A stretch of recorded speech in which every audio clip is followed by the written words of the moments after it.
everyone, and welcome to the Washington Foreign Press Center. We're offering a briefing this morning in advance of the midterm elections on redistricting and election laws. We're pleased to have with us Professor David Ludlin, who's with the Department of Government at American University, who's an expert on this subject, and he will discuss redistricting, the history of redistricting in the United States, and how it affects elections, and then he will take your questions. New York, if you have a questioner, please make sure they go to the podium, and I'll be sure to call on them as well. And with that, I'm going to turn it over to Professor Ludlin. Thank you.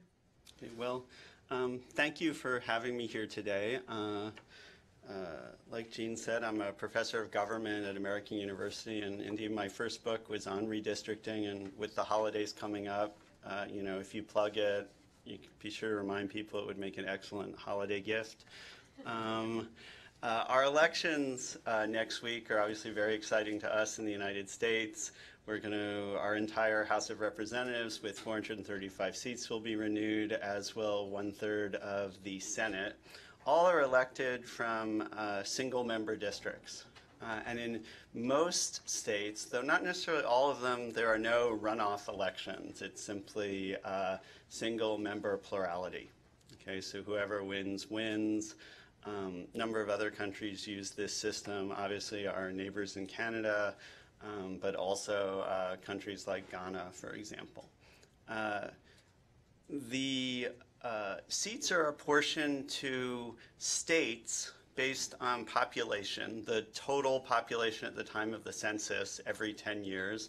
The last census was held in 2010, and the seats are apportioned based on fair method called the method of equal proportions, though every state is guaranteed at least one seat. Within states, the population of districts have to be very equal. Okay, and the Supreme Court has basically ruled that any deviations from population equality must be justified in some way. And that means, for example, that, well, you were adhering to county boundaries, and so forth. And in general, states, as a result, try to make them very equal in order to avoid challenges in federal courts. Another requirement is adherence to the Federal Voting Rights Act, and that, to simplify a great deal, requires the protection of districts that are needed to provide minorities to elect candidates of their choice. Okay, in other words, particularly African Americans and Latinos, but sometimes at the state legislative level, also Native Americans, for example, have districts that are designed to allow them to elect their preferred candidate. Okay, and those are perhaps like two of the key requirements of federal redistricting. Another is that the districts must be contiguous. Okay, the idea of what contiguity is, that is, in theory you should be able to get to all parts of a district without leaving the district, is sometimes stretched to the extreme, and that becomes a major issue. One thing we do in the US that frankly I would not commend to other countries is many of our states, and indeed perhaps most of them still, allow the state legislatures to adopt the district lines for Congress and the state legislatures, and they often do so in a highly partisan fashion. And both parties will take advantage of this where they can and think it appropriate. In my state of Maryland, the Democrats drew the lines, and if you look at them, you will see they are highly creative, not at all very compact, and squiggle all over the states in ways that would just amaze you. So you might want to take a look at Maryland for that. The Republicans have been more than willing to do the same, and they've benefited from it more in this cycle because between 2010 and 2012, they controlled more of the state legislatures and governorships. So when they passed the laws to redistrict, they had control of more plans. And so in states like Michigan, Ohio, Pennsylvania, North Carolina, Texas, they were able to draw the districts.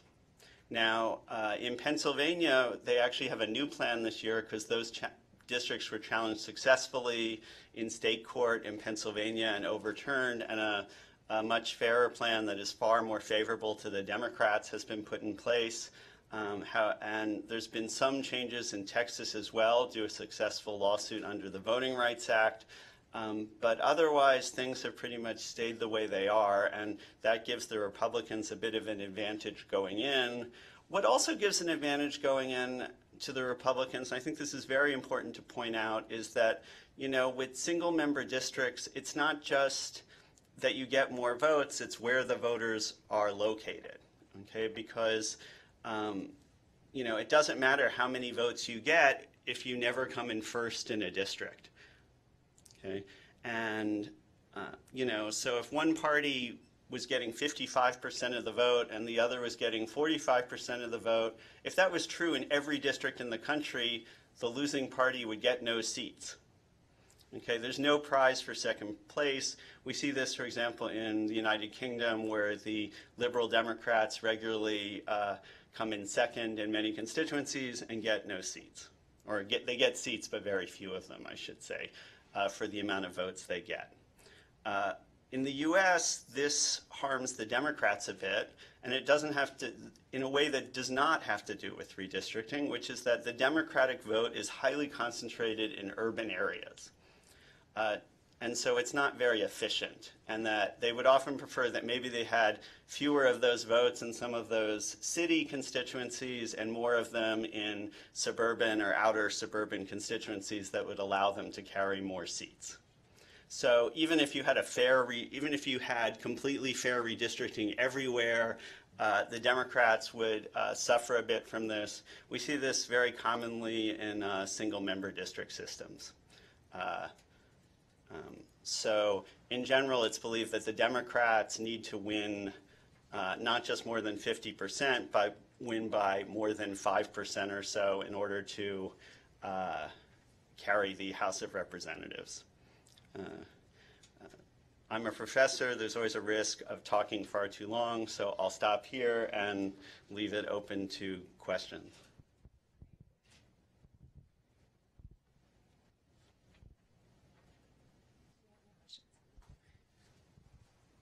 Hello, I'm Alexei Bogdanovsky with RIA Novosti, Russian news agency. I just wanted to ask you, how many competitive districts do you see in the House of Representatives? And how much of a percentage point lead does a party need in order to be competitive in more seats?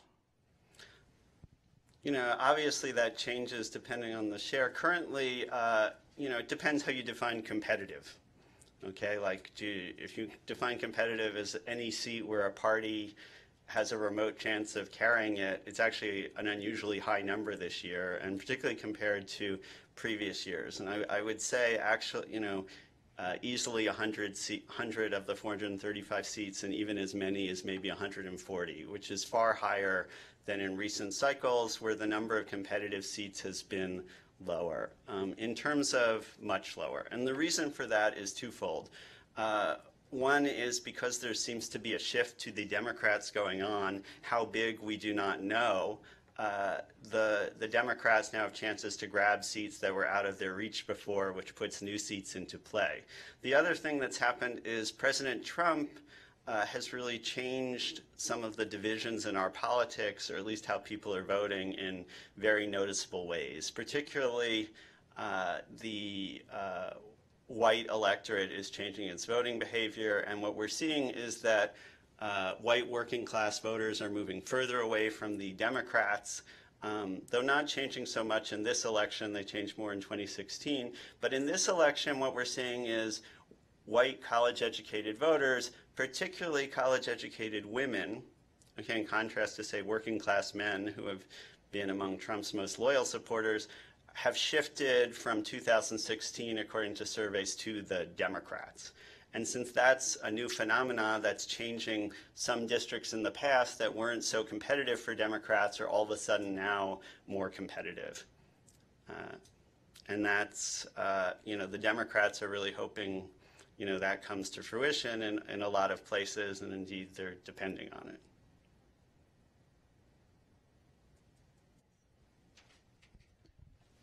How worse is the redistricting? Sorry. It's Chesco Roberto from TV3 from Spain, Barcelona.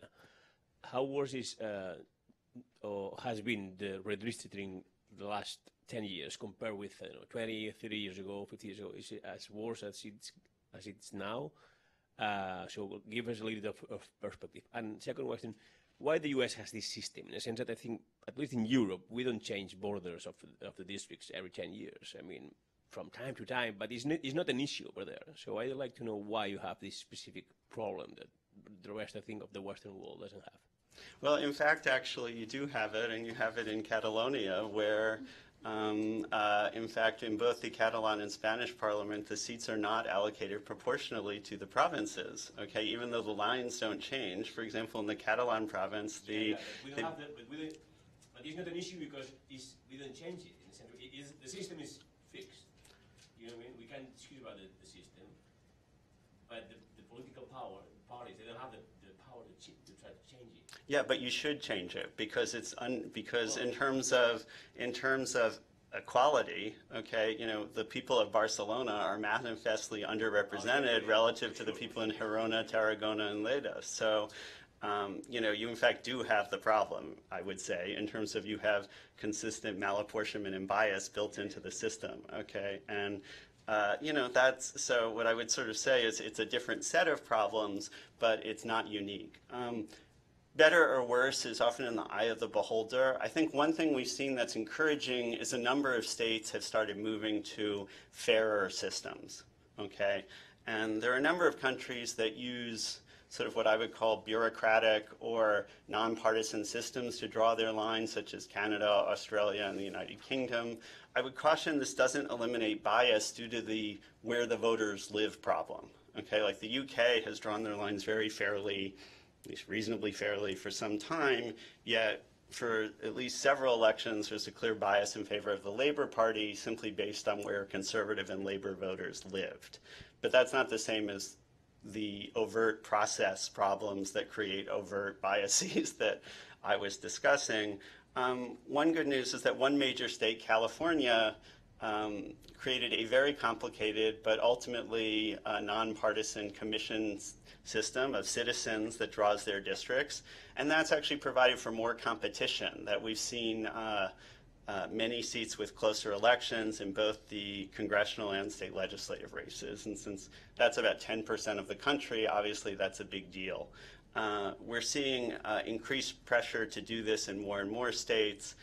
Some referendums have been adopted in some states. Ohio is considering one this year, for example.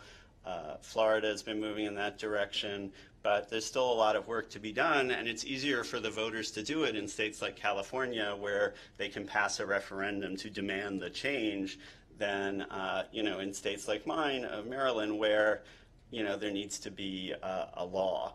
I think what we may see in some ways is in 2020, if we have more states with divided control between the Democrats and Republicans, we may see more compromise plans, but it's not always so great if the two parties agree to divvy up the seats either, because you'd like to have competition. So we'll have to see. I don't know that it's necessarily worse. One thing I will say is because our parties have been so closely competitive, they're very fierce in trying to fight for every inch they get. Because things are so tight, and they're hoping to get that last little bit that will give them power.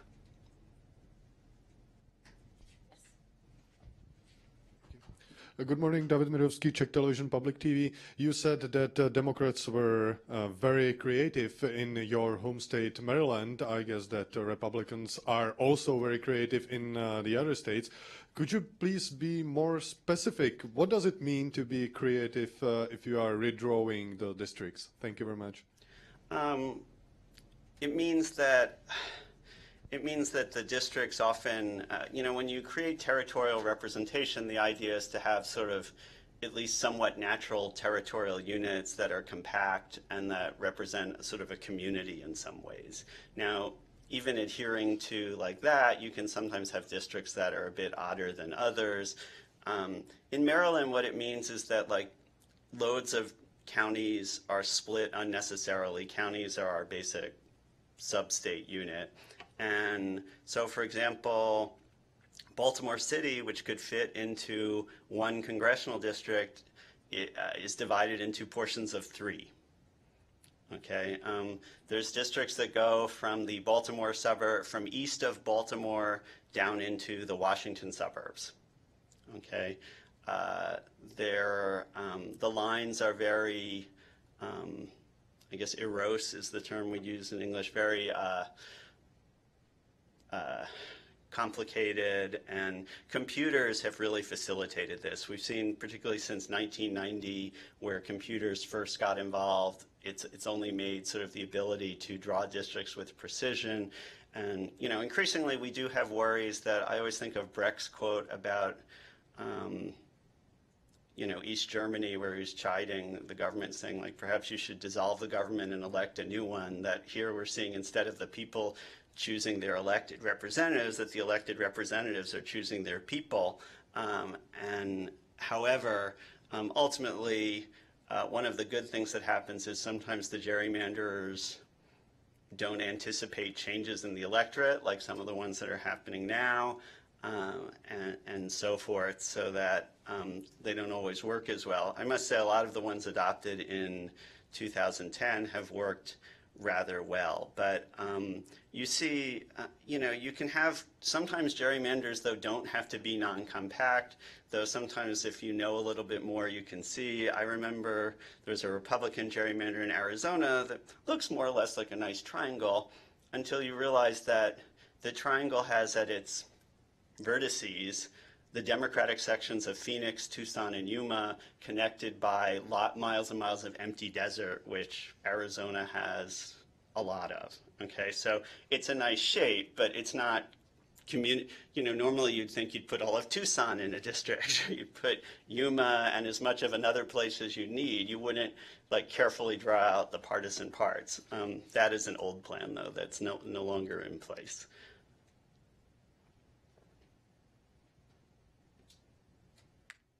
Questions? Yes. Follow up? Are you worried for the democracy itself? I mean, do you think this is a danger, and the system itself is, you know, is in danger because of that, or it's not that serious? Well, I don't know.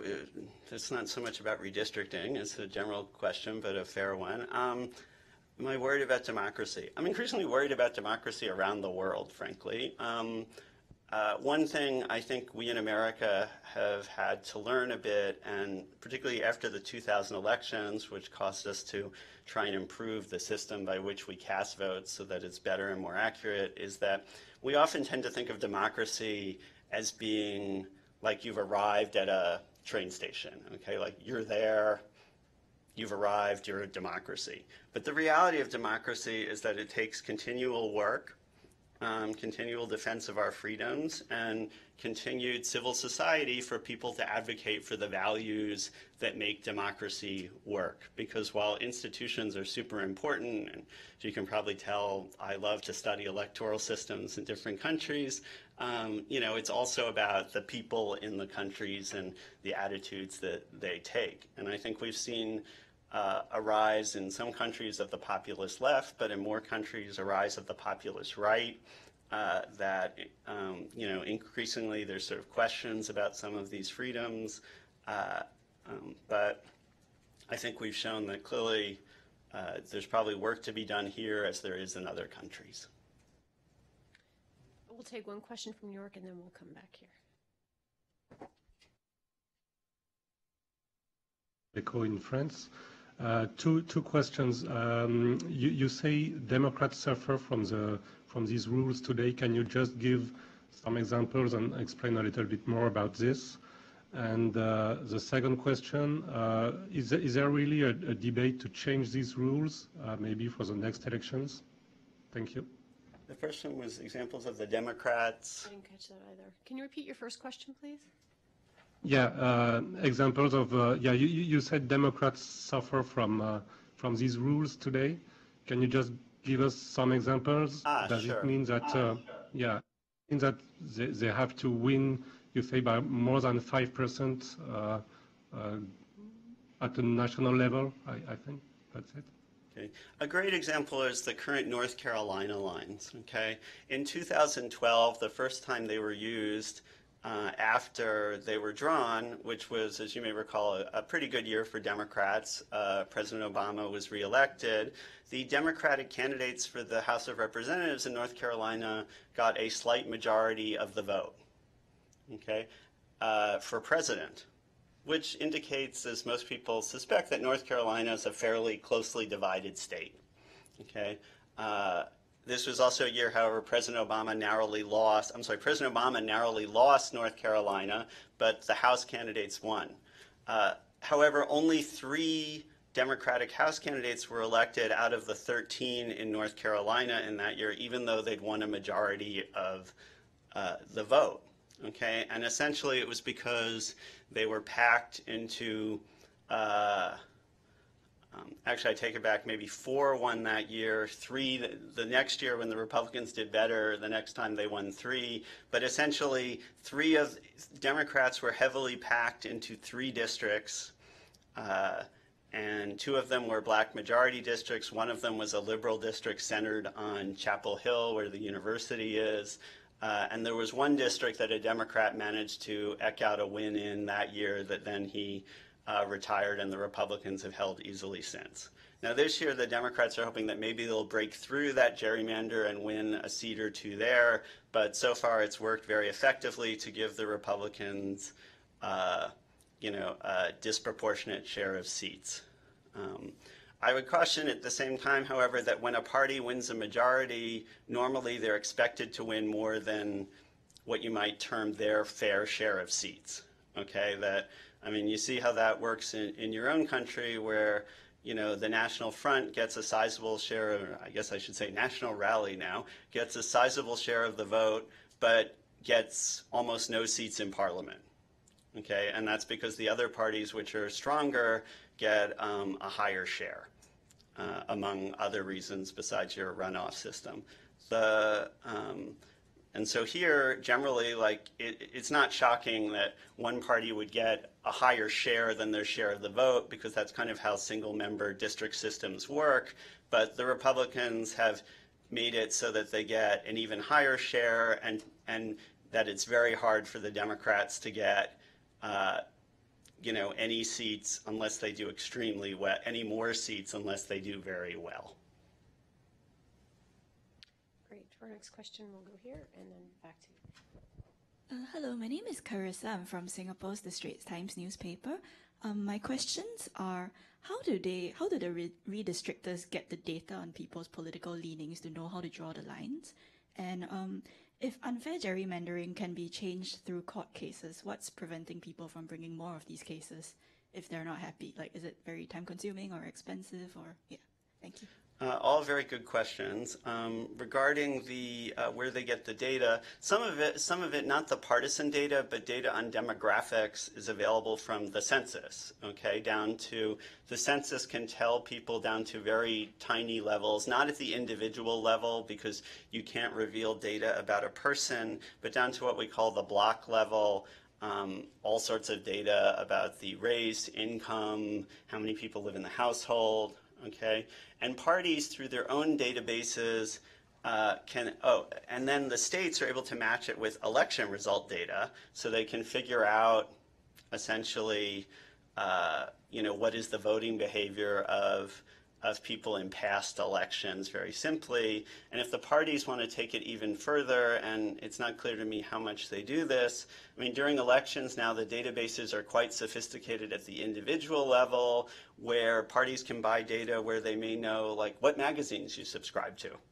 Okay, and target messages to you on that basis. So if you subscribe to, say, The Advocate, which is an LGBT magazine, a party may decide to target you on that basis. Similarly, if you subscribe to, Guns and Ammo, maybe you'll get a message from a candidate about how you support protecting gun ownership rights.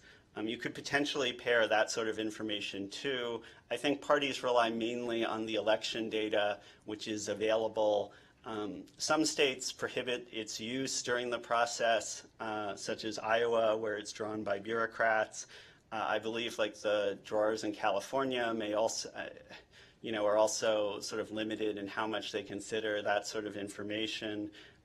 But in other states, they use it with abandon, okay? Clearly in, both North Carolina and Maryland, they're very aware of what they were doing. And so that's how they do it. Your second question was about, challenging in court. You can challenge in court based on population equality, okay? But in North Carolina, they made all the districts perfectly equal so that you couldn't challenge on that basis. The other way you can challenge is based on the Voting Rights Act, and that provides for challenges in specific circumstances, not based on partisan gerrymandering. So far, the Supreme Court has held out the potential for that you could win a case on partisan gerrymandering, but they have refused to actually declare any plans unconstitutional because they claim that no standard has been defined that they find compelling as a way to define what is a partisan gerrymander. Notably, in the Pennsylvania State Supreme Court case, that state, under its own constitution, took a different route, and the state Supreme Court ruled differently. Okay, but in general, part of it is, I think, because once they start interfering in redistricting plans, you're inviting a lot of lawsuits. Okay, some of it, has been also, concern about the sort of viewpoint of the justices, shall we say. A lot of people think with the replacement of Anthony Kennedy, who was a pivot vote on the Supreme Court, by Brett Kavanaugh, that partisan gerrymandering may be declared something the courts will not deal with and is not a legal issue. Go here, and then we'll go back to New York.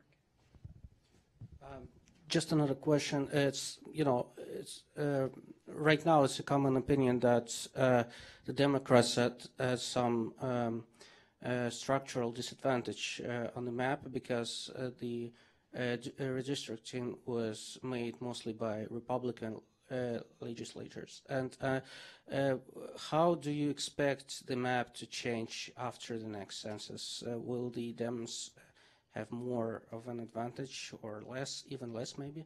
Okay, I would again just be careful to somewhat not correct, but add to your premise that there is a structural disadvantage.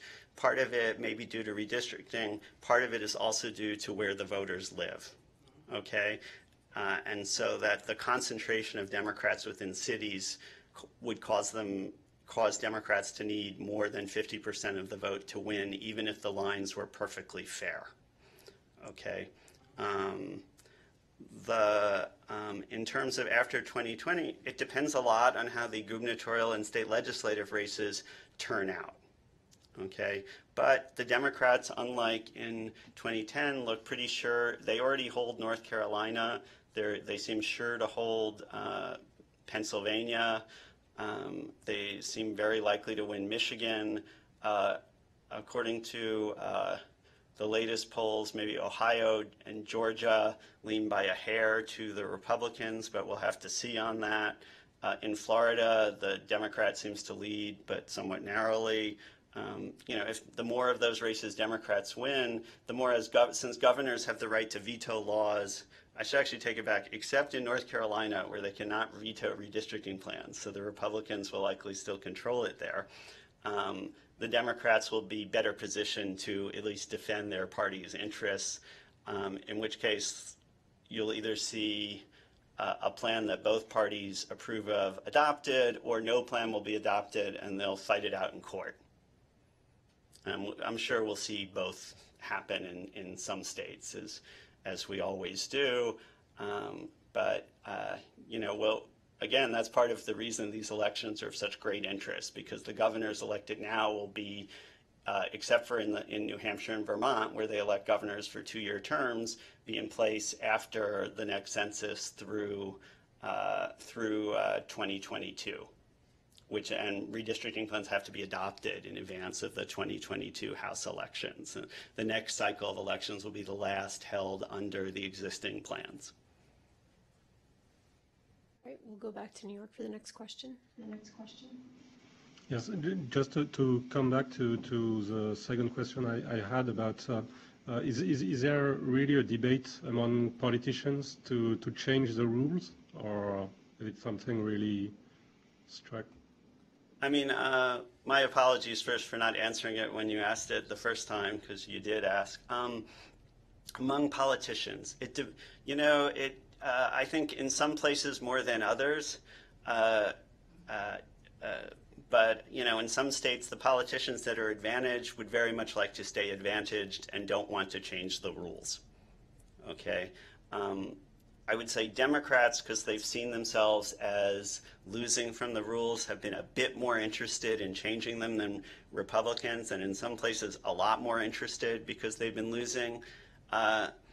In Maryland, my state, there's been a bit of a dance between the Republican governor and the Democratic legislature, in that the Republican governor is eager to change the rules because his party tends to, essentially never controls the legislature, but the Democrats have been much more unwilling, partly because to the Democrats, it seems ironic that one of the only Republicans calling for redistricting reform is in a state where his party would benefit, but he's refused to call for redistricting reform in, say, neighboring Virginia, which also had a very Republican plan, or in Pennsylvania. He limits his comment, he doesn't call for it broadly. And so again, one can take a somewhat cynical view that, people act in their own self-interest. So sometimes what you can do, though, is harness self-interest to good ends.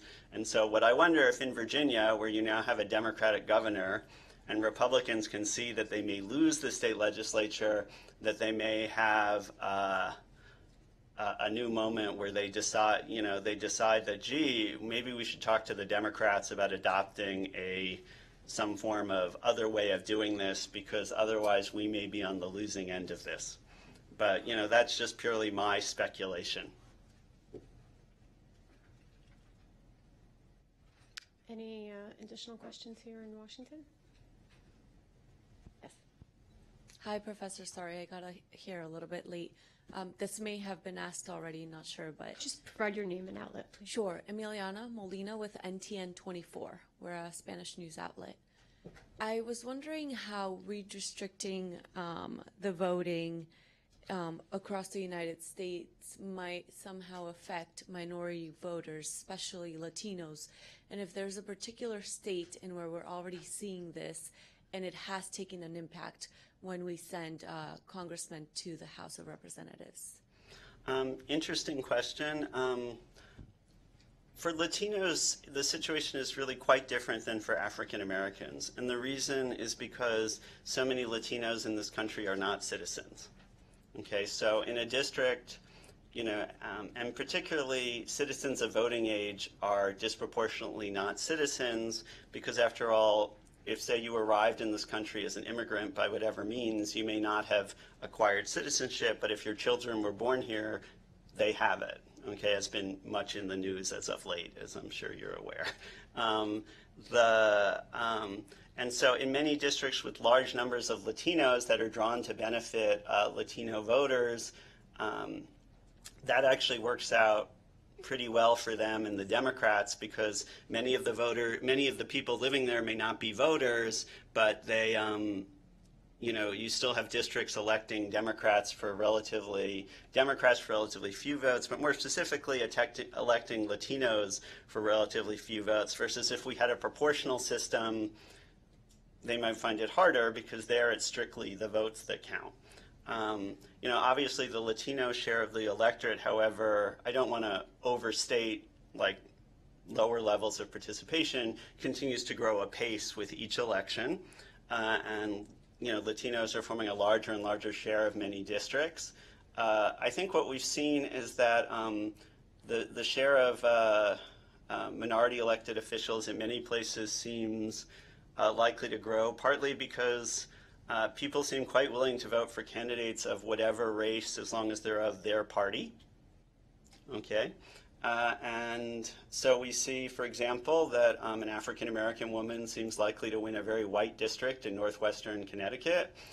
We've also seen in some cases what you might call the gradual process of racial succession, such as I view, for example, the nomination of Ocasio-Cortez in New York less as about mobilization around progressives, okay, because turnout was incredibly low, as Ocasio-Cortez was a young, appealing Latina in a district that is now heavily Latino, and she really mobilized people and caught the long-serving white Democrat unawares, and so she won. And that's, that's kind of how politics works to an extent.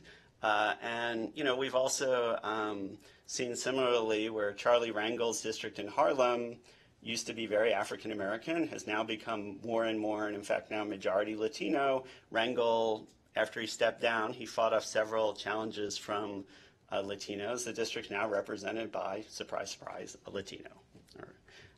And so I think we see this happening. We also see Latinos often able to win, even in areas that are majority white. For example, Marco Rubio in Florida, but also Bob Menendez in New Jersey and former Senator Salazar in Colorado. And I'd also caution that many of the Latino majority districts may not be Latino in terms of majority in terms of who votes, which means that those Latino representatives are already getting elected with at least partial white support. Okay, because a district that's like 55% Latino may not be majority Latino in who votes. We are seeing that, it's interesting, and so I do think we seem primed to see a further growth in minority representation, some due to minorities doing better in existing districts designed to elect them, often majority minority districts, but also some from districts outside of those places where you have compelling candidates. And, I'm pleased that increasingly we see parties encouraging candidates that are, or if not parties, just simply like groups and outside people are interested, propelling, exciting people forward, like, the dynamic African-American teacher in northwestern Connecticut who seems to have a very appealing life story, who'll be a fine addition to Congress, and, and seeing more of this occur, racial redistricting has helped make sure the Congress is reasonably representative of different groups, but, it would be nice to a certain extent if we could expand beyond that and move beyond that. It's also maybe a hopeful sign in a time where the parties are increasingly polarized between racial groups, though we'll see what happens in this election. For our next question, we'll go back to New York.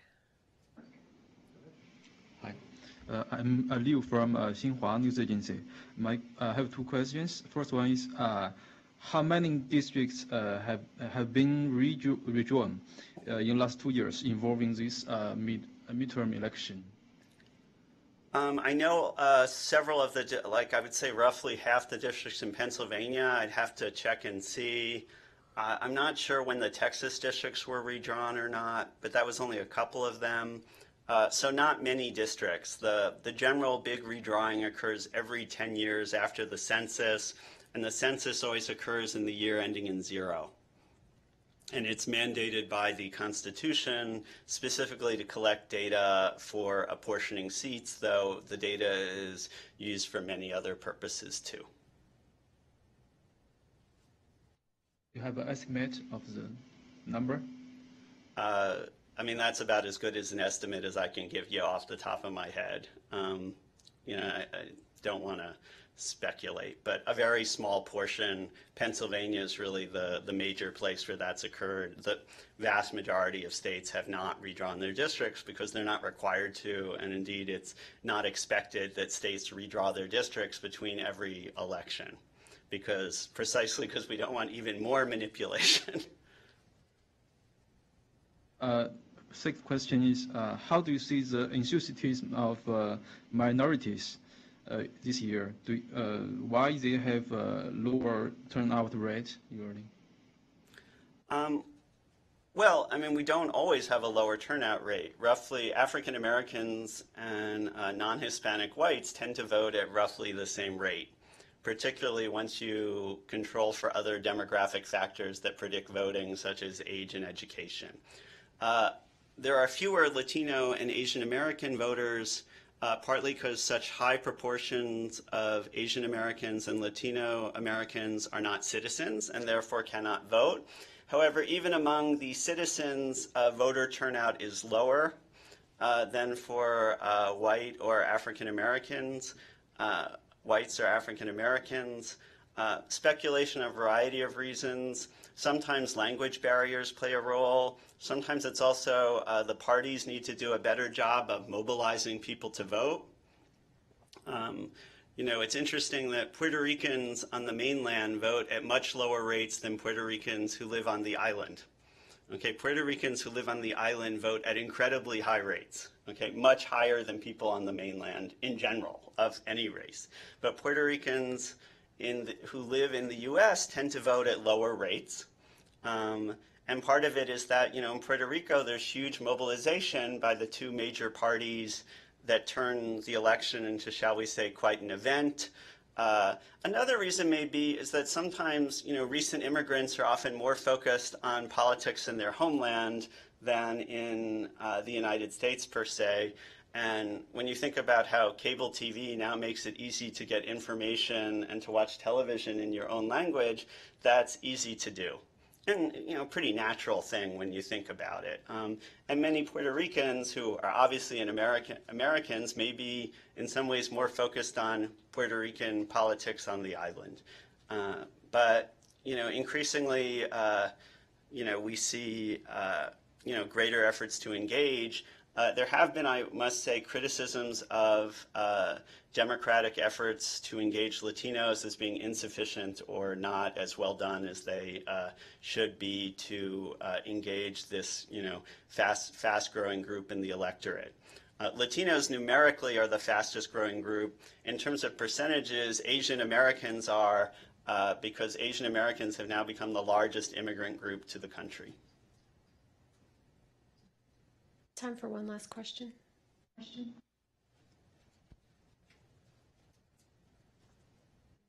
Okay.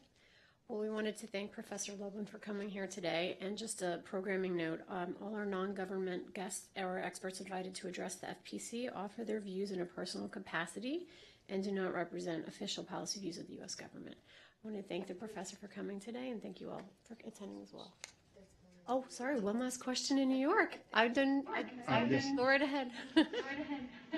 Okay, thank you. Комсомольская правда daily, Валерий Рукобратский. It's a little bit a technical question maybe. So you said that you're redistricting after census every 10 years. But why do you do it every 10 years, not 15, for example, not 5 years?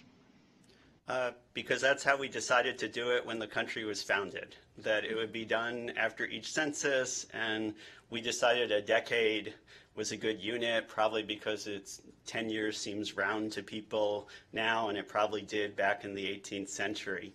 But, you know, other countries do it differently and at different intervals. There is one advantage to the way we do it here, which is it's less up to the whims of, say, the parliament, that it must occur or the plan will be challenged in court and a court will impose a new, fairer plan.